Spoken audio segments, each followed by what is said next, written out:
Saudara Pro 3 dan juga pemirsa RRI Net, legislator meminta Kementerian Koperasi dan UKM wajib mengawasi koperasi yang gagal bayar. Menurut Abdul Hakim Bafakih dari fraksi PAN, Kementerian Koperasi dan UKM jangan hanya memberikan operasional pada koperasi tanpa adanya pengawasan. Kami hadirkan laporan Bobby Sapulete berikut ini. Jangan sampai timbul persepsi di masyarakat, loh, berarti kalau koperasi-koperasi bodong itu berizin dan legal, berarti seolah-olah pemerintah ini memfasilitasi dan membina bakal maling atau bakal pencuri.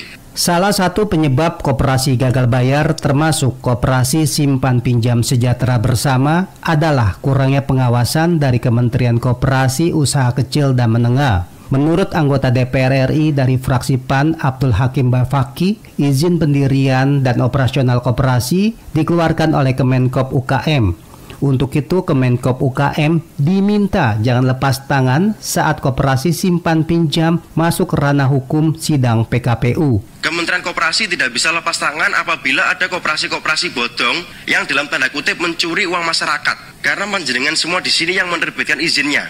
Jadi jangan sampai nanti ketika udah masuk ke ranah penegak hukum, lo kan udah di ranah penegak hukum, kita nggak bisa seperti itu.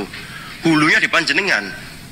Jangan sampai timbul persepsi di masyarakat, loh, berarti kalau koperasi-koperasi bodong itu berizin dan legal, berarti seolah-olah pemerintah ini memfasilitasi dan membina bakal maling atau bakal pencuri. Ini baru yang ketahuan, Pak. Hal senada disampaikan anggota DPR RI dari fraksi PDIP Haris Turino yang meminta Kemenkop UKM serius untuk mengawal putusan homologasi sidang PKPU pada koperasi gagal bayar seperti koperasi simpan pinjam sejahtera bersama. Bahwa homologasi sudah tercapai, kesepakatan sudah dibikin, tetapi realisasinya selalu terhambat. Mereka menaruh harap yang besar bagi peranan Kementerian Koperasi. Paling tidak untuk bicara dengan pengurus koperasi supaya memenuhi kewajiban yang sudah disepakati di dalam homologasi. Tadi saya ngobrol dengan Pak Deputi, katanya termin pertama sebesar 4% secara total agregat sudah terpenuhi.